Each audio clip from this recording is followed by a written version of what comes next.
good day, everyone. Welcome to the first ever live stream of Camella Palawan's Real Talk in Real Estate. We are very excited this afternoon kasi we have two special guests that will impart their knowledge and expertise to all of us. So today, you will learn from our experts the importance of having extra space at home and how can you optimize these spaces. Also, we will be having some inside information about how much does home improvements and design cost and so much more. So stay tuned. Ayan. So, Camellia has been doing contents like this to help our fellow Palaweños and other interested investors all over the globe. Ayan, kasi 'di ba, some might have realized that during this pandemic, home is one of the most important investment that anyone can have nowadays. Ayan. So in fact, aside from this kind of contents, Camellia gave focus on different innovations like online tripping via Camellia AR 3D mobile app. And also, we launch our buyers and sellers portal. Ayan, kaya you can log into or you can visit Camellia's official website 24/7 and you can check out all the available inventories that we have nationwide. Ayan, so those are very exciting news, but we are very much more excited to know more about the two special guests that we have this afternoon. So, I would like to introduce to you our first guest. Ayan, you might have seen her kasi she is one of our suki in Camelia's special projects and you might also see her in doing community aid. Ayan, together with JCI Palawan. So for our first special guest, the owner of Improvers Improvement Services, let me call on Miss Engineer Connie Salmasan. Ayan, so welcome ma'am to our stream. Hello, good afternoon. Hello, good afternoon, everyone. Ayan, good afternoon, Miss Connie.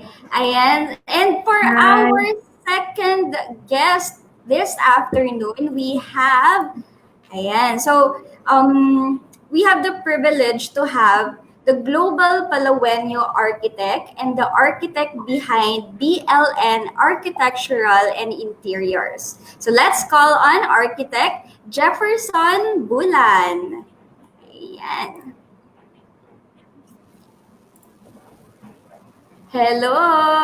Magandang hapon po sa ating lahat. Hi, hello. Good afternoon. Yan, kamusta naman po kayo? Okay naman, okay. Medyo, Doing good. ayun, may mga Okay. pending constructions, but okay lang. Yeah, so thank you so much po for being with us this afternoon and being generous enough to impart all the knowledges you have and your background, diba, in engineering and home improvements and also architectural and designs. Ayan, so for our first question, banat agad tayo for the questions na kasi I'm sure all our viewers this afternoon are very excited for this segment. Ayan, so for our question, how are your businesses and profession coping up with the economic effects of the pandemic? Yeah.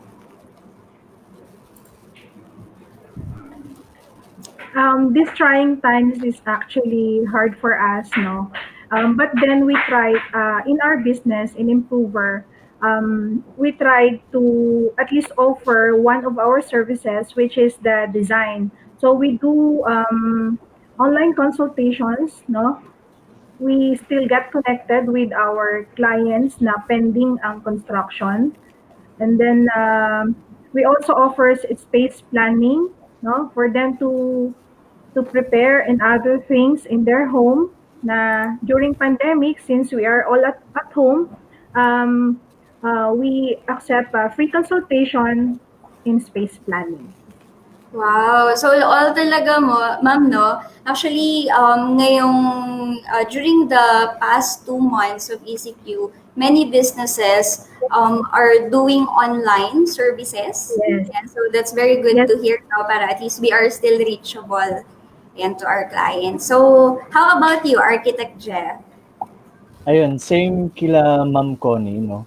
Medyo mas pinapaigting namin yung digital marketing since aside from we are under MGCQ nowadays, we are already in the digital era and architects and other professionals kailangan nating sumabay sa digital era, That's which is the key is the digital marketing.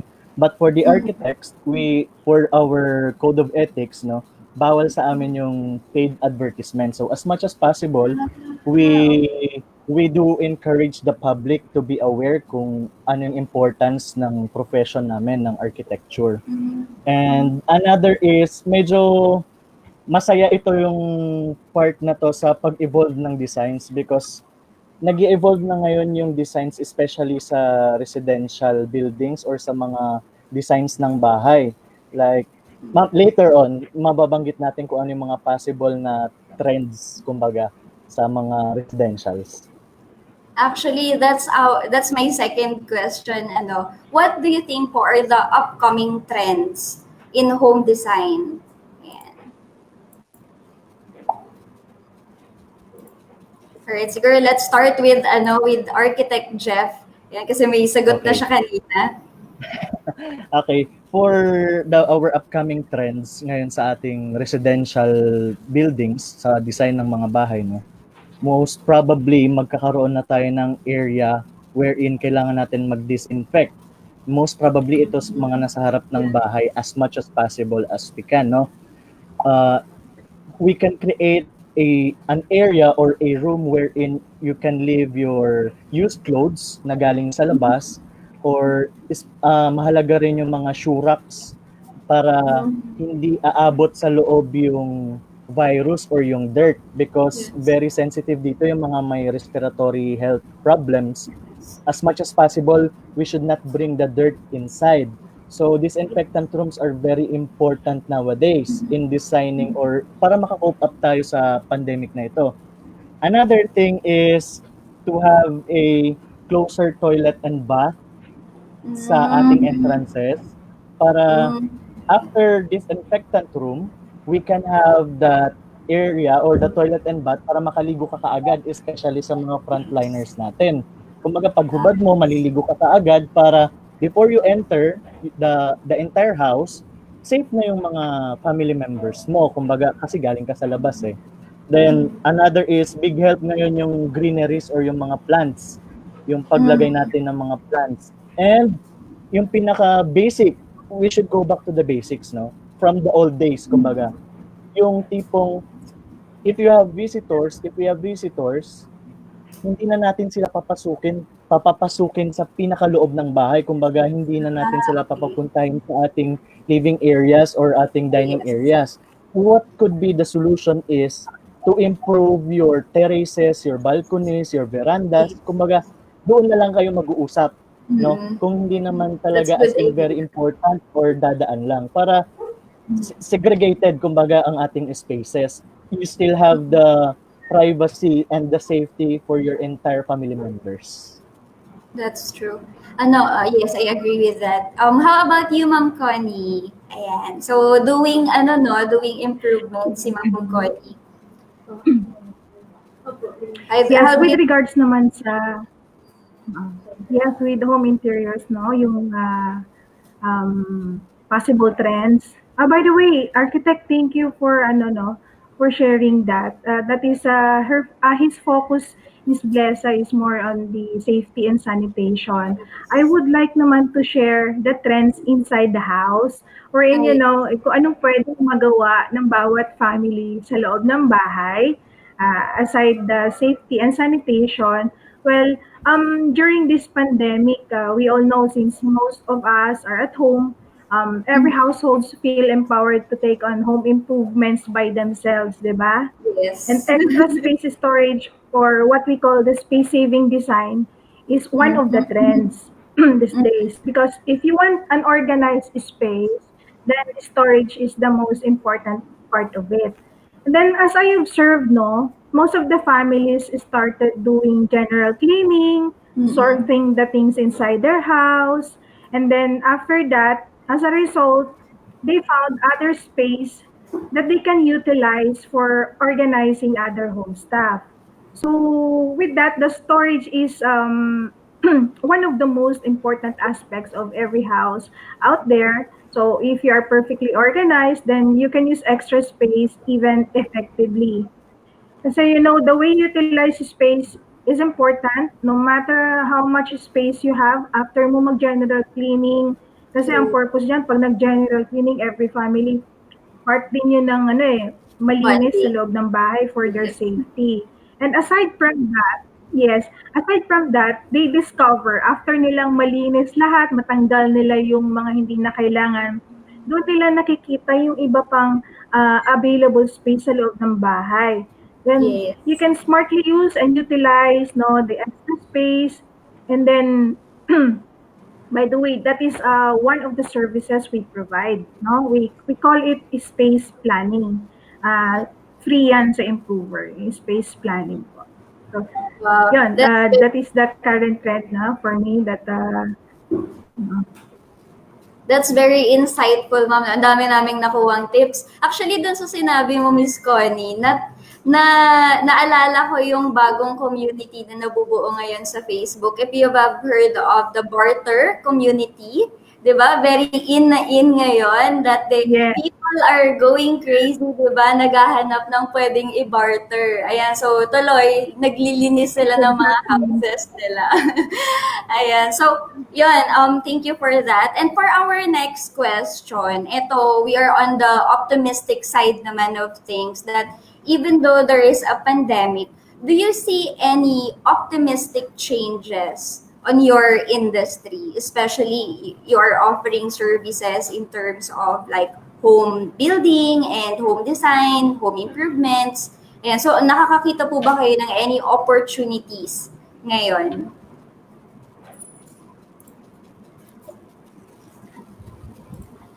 Ayan, so Yes, actually, in my in improver, we call it we actually we have seen opportunities.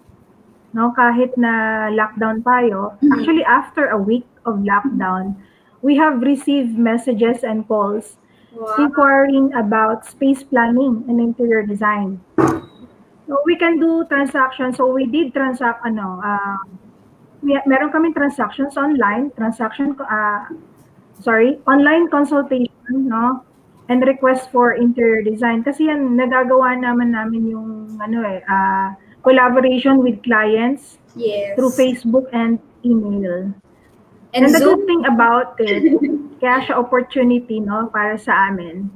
After this pandemic, we have scheduled home improvement projects for execution. So may Mm, nakapila na. wow. Yes. Oo. Yay. So Blessing. lahat ng mga design works namin during this pandemic, no, lahat ng pinag-usapan namin online, nakapila na siya. Yes, after 'pag nag-new normal na tayo, may nakapila na po tayong mga home improvement projects. Wow, that's good to hear. How about po sa inyo, architecture? Mga ang opinion na sa nakikita. Sobrang laki ng doing sa tindahan or sa profession namin. Isa sa mga problema kasi ng mga arkitekto dito sa Palawan or even in other provinces, no? Medyo focus lang si architecture sa designing a residential and commercial, which is architecture is very diversified. We have so many subfields such as landscape architecture, community architecture, Mhm. architectural interior, lahat 'yon nasasakop, no? So these subfields makakatulong ito or kumbaga hindi kami magsisiksikan lahat na architect sa pag-design ng bahay or ng commercial building. So we can try landscape architecture, we can try Ah, architectural yes. interior. Like me, I'm focusing right now in the architectural interior since medyo mahirap or medyo we have struggles nowadays sa ating construction. And last time, no, Mm-mm. nung sa pag-process ng ating building permit, medyo na-delay. I have two Mm-mm. projects na medyo na-delay kasi nga no transactions kay City Hall. So, Mm-mm. at least ngayon medyo smooth na, no? Yes. Better than yesterday. Yeah, so that's good to hear, no? Ang dami pa ring blessing even though pandemic. Actually, Yes. parang this is the perfect time also to do consultations. Kasi we Yes. have plenty of time to discuss with the engineers, the architects of what we want to do with our spaces. Yeah, so that's really good to hear. And siguro yun nga po, that's a good thing na yung merong mga clients pa rin yung nagpo-push through doing projects. Pero how about naman doon kasi hindi naman natin din mawawala, 'di ba? Yung mga clients naman na medyo nagdi-differ sila. Yung ngayon is medyo sige, baka sa susunod na lang ulit etong project na to, 'di ba? Next time na lang tayo magpagawa, ganyan. So, what can you advise them, especially those na hindi pa naman sila nasa point ng improvement, like yung mga gagawa pa lang or ano pa lang, they will start pa lang in investing, ayan, in homes. Ayan. So what do you think are the importance of having a home today? So, ayun, siguro I will answer first. Ah, See. yung sa mga clients natin na medyo nagdadalawang isip. Actually, I have several prospect clients na nag-aalangan dahil medyo nagkaroon ng problema sa kanilang income nowadays nung pumasok ang pandemic kasi no one expected this one. So talagang yung kanilang businesses, yung kanilang mga savings medyo naapektuhan. So yun yung Oh, kanilang iniisip sa pagpapatayo ng kanilang spaces. But in times like this, having your own home is very important, I think. And sabi ko nga sa kanila, in God's time, in God's perfect time, makakabawi rin tayong lahat. And as much yes. as you can, at least you already prepared your plans, no? Hindi Yes. man mai-apply muna sa building permit kasi merong expiration si building permit. So as much as you can, at least you can already see the plan of your house na ipapatayo or kumbaga may magpupush sa'yo na magtrabaho na Yes. magpursige. Inspiration, You have, kumbaga. yes, you already have the vision to make it come true. Kumbaga, na magkaroon ng sariling bahay. Yes. How about you, Ma'am Connie? What can you give to our clients, no, ng mga aspirational or mga encouragements? Kasi hindi lahat ngayon parang they are courageous enough to, 'di ba, to put on their money in investments or kung may bahay man na sila to do the extra works of having their house improved. And so, what advices, ma'am, can you give them?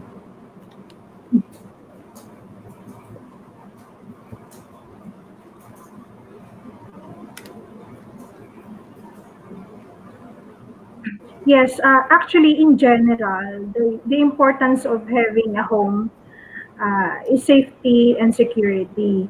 And then for those who are planning to invest in property, the advice I can give is to plan your plan very well with enough budget. If not now, then prepare, no? It's your time to prepare in time for you to have a a a house or your own home, no, na masasabi mong sarili mong bahay. And in general, having a home talaga is importance nun is safety and security. Yes. And I think naman, di ba, optimism naman is in the blood of Filipinos. Ayan. Kaya yung sa mga medyo nag-iisip, I think what's important in anything, di ba, in any endeavor, is that you do the first step. Ayan, di ba? Bala na si Lord. But, di ba, to tell them honestly, parang hindi yan mangyayari if hindi ka magsisimula. Ayan. So, Yes. yan. Might as well kasi yung mga ano naman ngayon, there have so much offerings. I think you also on your services have different offerings to all your respective clients. Ayan. So, there you go. That's very meaningful. At least we have some eye openers on understanding your industry also in times like this. Ayan. So, we will be moving onto our main topic, and I'm sure yung mga Camellia homeowners natin and future clients are very excited also to hear these tips coming from you. Ayan, kasi we have an ongoing campaign. This is in relation to that. The hashtag more space, less risk. Ayan, so as an engineer po ba and an architect, why do you think extra spaces at home is important nowadays? Ayan, splash. Ayan. So let's start with Ma'am Connie.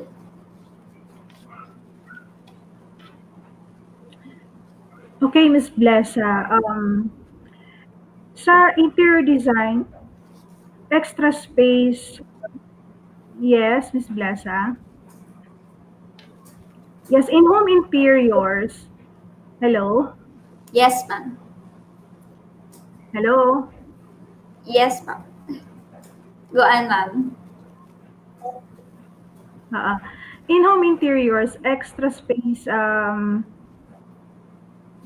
provides additional storage. We call it lahat ng extra space in interiors. We considered those as storage, no? Wherein you can utilize for Mhm. other use and make it functional and add some home decors.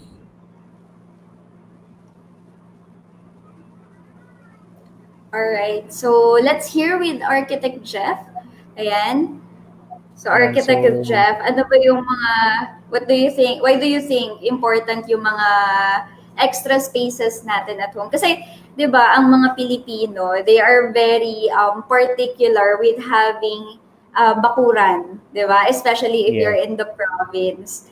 Ayan, so talagang gusto nila merong winawalis-walis siguro every morning, ganyan. yes. So, on your professional point of view po, why do you think it's important to every home? Yes, so nabanggit mo nga Miss Bless yung sa extra spaces, no, yung mga bakuran kumbaga. Or Yes. in the law, binabanggit yun as setback, kumbaga. Yun yung Ah, mga yes. spaces sa mga gilid ng bahay, sa harap ng Mhm. bahay, or sa likod ng bahay. Nowadays, it's very important, especially sa mga magpapagawa pa lang ng bahay, no? Kasi yun yung mga areas kung saan ngayon pwede kang magtanim, pwede kang gumawa ng backyard garden wherein you can have your own vegetation dahil nga walang Yes. kasiguraduhan, especially last time kung may darating bang ayuda, no, sa ating mga area. Yes. So as much as we can, very important na magtanim tayo sa ating sariling bakuran. Another thing is kung ang pag-uusapan natin is yung indoor spaces or kahit sa outdoor, sabihin na natin, extra spaces are very important for social distancing.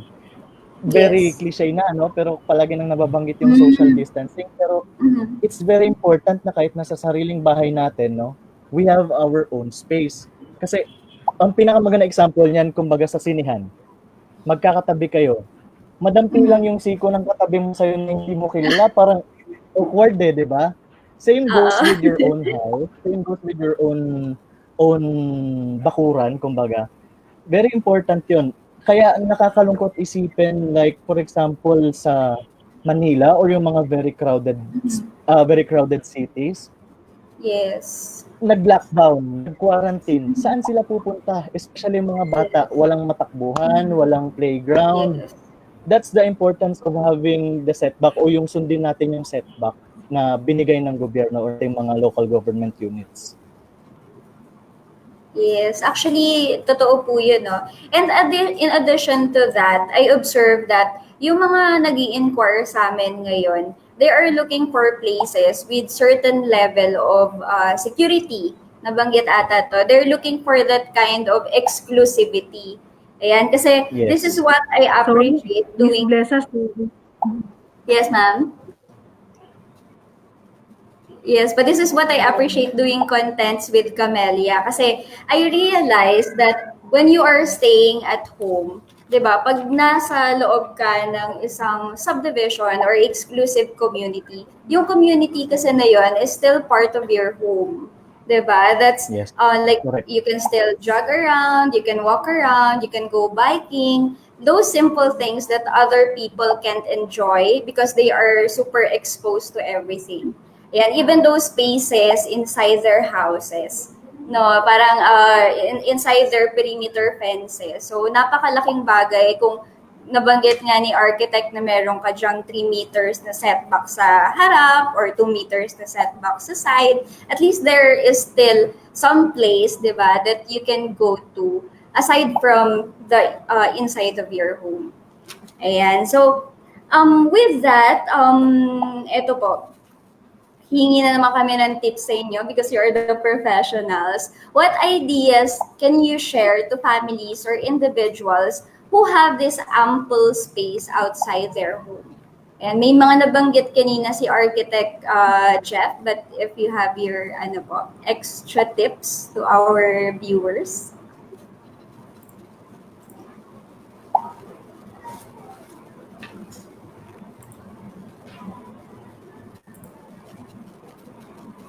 Okay, sige. I will add on sa mga nasabi ko kanina, no? So, aside from we could have the backyard vegetation, magtanim ng mga gulay para may makain tayo sa oras ng kagipitan, we need resiliency this time, no? But Yes. other than that, we must impose also having indoor gardens. Sa barter, ang Mm, dami ng nangangailangan ng halaman, nakita ko eh. Kahit yes. yung mga friends ko and even my wife, medyo na-attract lagi ito pag may nakitang post na halaman sa barter eh. It's very Yes. important, especially kung apat na sulok lang ng bahay ang nakikita mo, napakahalagang makakita ng greenery.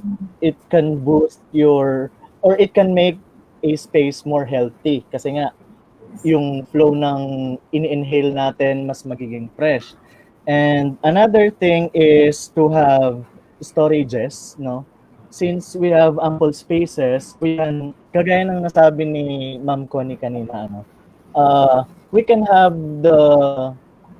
maybe the multi-purpose furnitures. Like for example, you have the bed or your foam at the top and sa ilalim are storages. It's very important. And kung may mga waste areas, kumbaga na sinasabi natin, na hindi naman nagagamit or parang walang use, make it functional.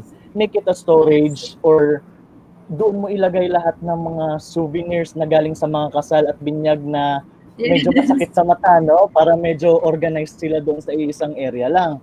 And aside from that is, yes, it could be a decoration. And yun, we can make our entire house, the exterior and the interior, more appealing sa ating mga users and most especially sa ating mga guests, kung meron man, no?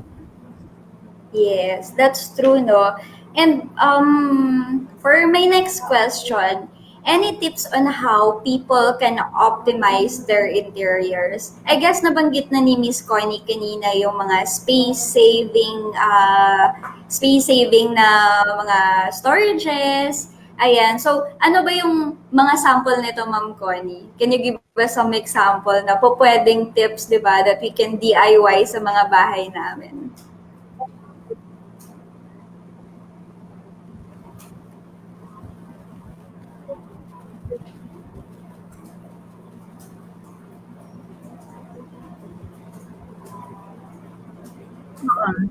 Yes.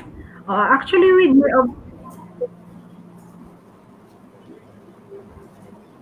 Yeah. yes, oo. Ah, siguro yung tips na maibibigay ko, I will answer dun sa mga personal experience na na-observe ko, no? In every household, sa mga naging client namin. I observe yung the same concern talaga, yung how to organize their things, no? Yeah. Using space-saving designs. So Yes. in interior design, we call it a space-saving design, no? And then, furniture arrangement na Mhm. normally ito yung arrangement lang na very basic sa bahay. Then they can try maybe mag-rearrange ng furniture inside the house.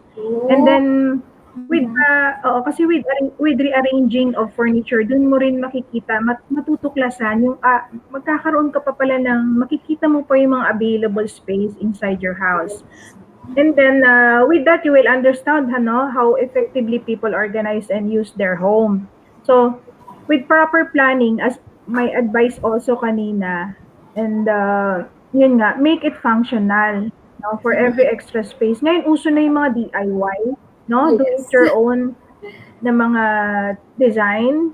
And then anyone, no, in the family can do um, space saving uh, decorations, no? They can buy or kung ano lang nandun sa bahay na pwede nilang, mabuo, no? To make it functional, ma-remodel nila, they can reuse it, no? And then like for example, yung ilalim ng hagdan, like most of the camellia ah, camellia units, no?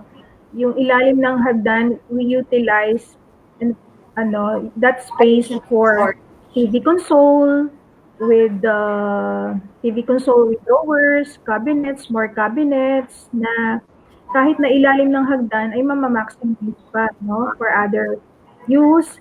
And then uh, other things dun mo rin madi-discover, puwede pa 'tong maging shoe rack, 'no? Puwede yung Yes. may mga pull-out cabinets, ganyan. And then in your bedroom, you can design a pull-up table, 'no, as a study table. So, maraming puwedeng gawin 'pag maliit ang space mo. Actually, 'pag maliit ang space mo, dun mo rin malalaman na dun ka mapapaisip na Doon ka ano pa yung mag-create. puwede mong ma-maximize sa Yes. space ng bahay mo. Ayan. And then, siguro, yung, yung balance combination ng furniture and decorations. Yan. Wow, thank you, Miss Con. Hindi ko na-consider yan. So, maybe we could try this weekend. Tomorrow agad, di ba? Yung pag-rearrange ng furnitures. Yeah, that's a very good tip to our clients, di ba? Not Oo. expensive. It will cost you nothing, but it will improve, di ba, on the comforts of your family, di ba, dun sa inyong mga living spaces. Ayan. And okay, so thank you so Yan. much for those tips. Oo. Ang dami Yes. po naming natutunan sa inyo. And now, I will be moving on with frequently asked questions. Ito kanina lang, meron akong client from US na tinatanong ako ng mga to. So the first one is, what's the importance of hiring a professional, such as you both?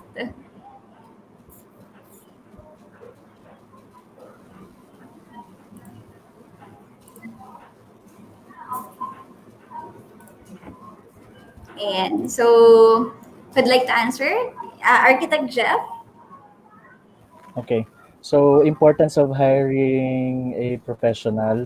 So, yun nga, um, na-come up din si the Global Palawenyo Architect dahil nga to help boost the profession ng architecture. Mhm.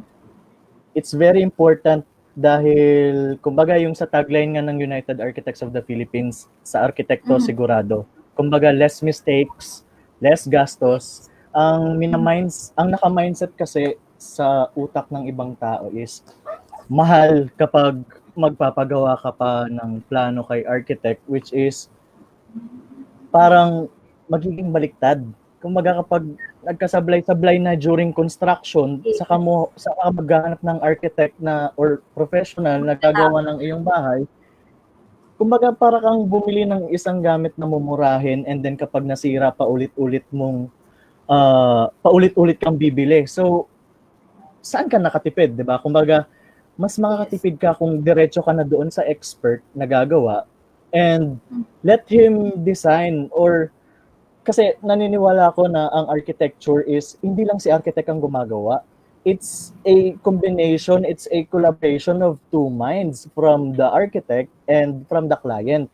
hindi ibig sabihin na nagpagawa kay architect is lahat ng idea kay architect lang. Ang ginagawa ng mga architects is we design the house depending on the lifestyle ng titira. Kumbaga, very intense kailangan ng pag-uusap ni client at ni architect or ng designer na gagawa ng bahay para ma-design ng tama ang iyong bahay. Another na medyo pumapatay sa profession is yung mga online na nakalagay na kompleto na. Kumbaga, may floor plan, may design na ng bahay, which is hindi naman lahat ng design applicable para sa space mo or sa lote mo. So, yun. So, as much as you can, go to the experts and hire them. Yes. Mhm. Yes, and All right. So, thank you, Architect Jeff. How about you, Ma'am Connie? Ayan, being in the industry for a couple of years already, what are your observation? What's the difference between hiring a professional and doing it on your own or hiring someone else?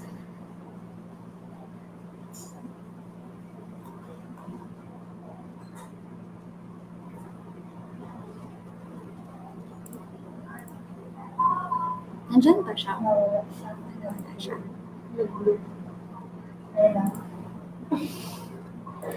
Ayan. So, medyo parang nawala si Miss Connie. I think it's affected because maulan ngayon dito sa Palawan.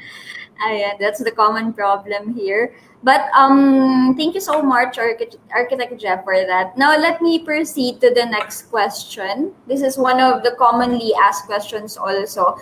Hindi pa nakakabili actually ng yung client ng house kay Camella. Tinatanong na nila minsan kami. So, yung mga viewers natin dyan, mga sellers natin, I'm sure they will benefit with your answer. Ayan, so the next question would be, and so price range. So what is the typical price range, architect, of designing a home and the interior decorating? okay. Start tayo dito kay building a house, no? Sa sinusundan naming batas, it should be 10% of the total project construction cost. That is for the single detached duplex also. The design for the row house and the other types of houses, iba na yun, no? Kumbaga, so si simple house or si single detached like bungalow, two-story, duplex, yung mga ganyan, 10% ng total project cost. Well, ang sinasabi ng iba, masyadong mahal. Ang ginawa ng ating chapter, ng UAP Palawan chapter is ibaba Yes. or magkaroon ng taripa dito sa Puerto Princesa or sa Palawan, which is, I think that's 5%. That's 5% if I'm not mistaken. Yes. Oh, that's not yun. Yeah, that's not bad. Especially kung malaki ang ipapagawa mong bahay, malaking tipid yon. But Yes. as much as we can, no, if simple lang naman yung bahay, we can adjust.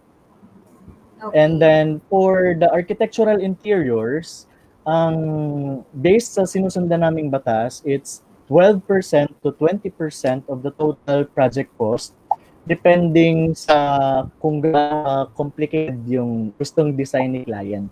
So we can range that. Pero sa akin, in my personal na compensation sa aking paniningil, what I'm doing is 800 to 1,000 pesos per square meter ng iyong ipapagawang interior. Pero pwede pa yung bumaba depende nga sa gusto ni client. And sabi nga namin, it's up to the architect kung paano niya binavalue yung profession niya, kung hanggang saan siya bababa. Pero as much as we can, since we already have the law, we must follow the law, no? But also, it could affect kung gaano ka-close si client at si architect. There are some instances na ganun. So it can help. And masingit ko lang, for the Camella clients, for the Camella users, I can give 25% discount promo para sa lahat ng Wow! Galing pwedeng naman. or sa mga possible clients natin na magpagawa. Yes. Wow. Just, So ayun, to our just message me sa the Global Palawenyo Architect na page or just visit that or my YouTube channel. Pwede rin kayong mag-message doon. Then I can accommodate all your questions, all your inquiries. Yan. Open arms ko po kayong tatanggapin. Wow, thank you for the very generous discount. So sa mga homeowners natin dyan, or sa mga business partners, sellers natin na nanonood, you can ask Architect Jeff, 'di ba, for Yeah, your I interior design needs. yes, kasi I do Yes. understand din na nasa phase tayo ngayon na medyo Yes. talagang mahirap ma-i-push yung income natin or bumalik sa dating pinagawian, especially sa mga business people, no? Na Mm-hmm. maibalik yung original na kinikita nila sa kanilang mga businesses. But still, they want to have a renovation, they want to improve their Yes. house, they want to have a construction, they want to push it. Let's do that. Let's push for Yes. that. Yes. So I think parang for the in fairness naman to our Palawenyo architects, they are open, no. Just like you, they are open Yes. naman to negotiations. So yun lang, the first step talaga is to have a consultation first. Then you can negotiate Yes. naman whatever after. Ayan. So thank you for that, Architect Jeff. So for my last question, I think that's the last question that we have for our mini episode. Ayan, and I hope na marami kayong natutunan sa ating episode this afternoon. And so, Architect Jeff, kasi we actually discovered, 'di ba, your page, 'di ba, the community Yes. that you are building, and it's really good. You have a very good vision. Ayan, so tell us or tell the viewers naman out there if tungkol saan itong the Global Palawenyo Architect. Yes, ayun everyone, para po sa ating mga manonood, the Global Palawenyo Architect. Ako po yung nasa Global Palawenyo Architect, and we have the Facebook page, the Global Palawenyo Architect, as well as YouTube channel, the Global Palawenyo Architect. At first, ang goal ko lang dito is to help our profession na mai-boost kung gaano kahalaga na i-include the architects in every projects or makita ng public kung ano ang value ng architect sa society. And there are so many impacts in the society kung paano makaka-distribute si architect sa ating society. Another is, of course, to have a digital marketing, since we are already now in the digital era, gaya ng sabi ko kanina. We have to cope up in the digital era, and the only key is to have a digital marketing. Ayan, so nakita ko ngayon ng aking mga post projects or yung mga gawa ko both here in the Philippines and also in Dubai. Since I am a former OFW, and the tagline of all the architects in Dubai is the global Filipino architects, doon na-come up si the global Palawenyo architect. And I am the one na nag-create nun. And ayun, on my YouTube channel also, please subscribe, no, like and share my videos if you find it helpful and useful. But that's the very goal of the Global Palawenyo Architect in YouTube. No? Also to advertise the urban planning here in Puerto Princesa. Actually, I will be having a next content na yung importance of having a bike lane, especially now in the quarantine days, kung gaano Yes. kahalagang magkaroon ng bike lanes dito sa ating syudad in Puerto Princesa. There's also coming contents like reimagined children's park, since matagal nang naisara ang children's park natin. Gaano ba kahalaga ang mga park sa mga bata or even in the adults? Kasi akala ng iba architecture and architects, design lang yan, drawing lang yan ng bahay ng ganito, but napakahalaga ng architect sa ating society. They are very, very important, no? And I hope the public would appreciate and would know the value of all the architects in the Philippines and also the OFW architects.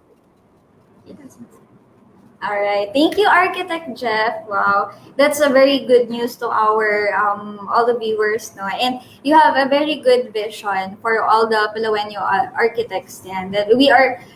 You'd like to prove that even though we are here in the province, we are globally competitive. Ayan. So thumbs up for that. Yes, and And for that. madagdag ko lang rin, isa pa sa mga goal ng page or ng community ng The Global Palawan Architect, since I am a currently professor in or instructor in Palawan State University's architecture department, we want to push more uh, kids or aspirants of the next generation na i-take ninyo ang architecture course and be an architect, an inspiration also to others, and help our community and help our profession make a good image in the society here in the Philippines. Wow. Yes, applauded naman tayo dyan and thumbs up for that. And now, let's Thank proceed you. with, thank you, Architect. And now, let's proceed with Ma'am Connie. Hi, Ma'am, you're back. And with that, Ma'am, I'd like to ask you, are you back in operations, Ma'am Connie? Do you do improvements na ba? Start na kayo ng construction?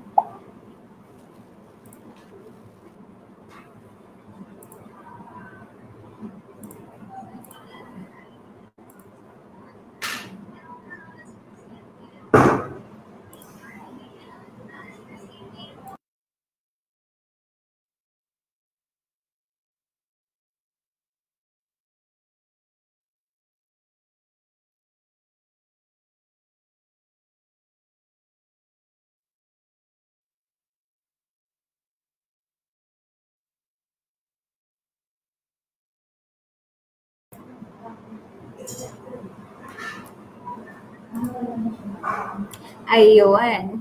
So, thank you, Ma'am Connie. Ayan, and I'll be showing off the works of improvement services. And they have a really good craftsmanship, no?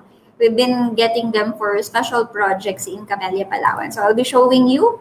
Ayan, ito yung kanilang mga works and designs. Ayan. So, they're really into smart storage. Ayan.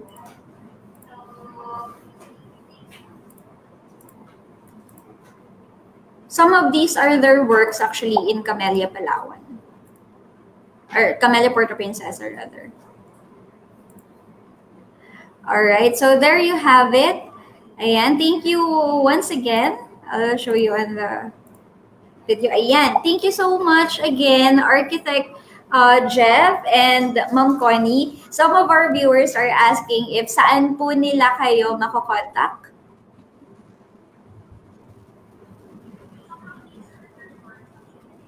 Ayun.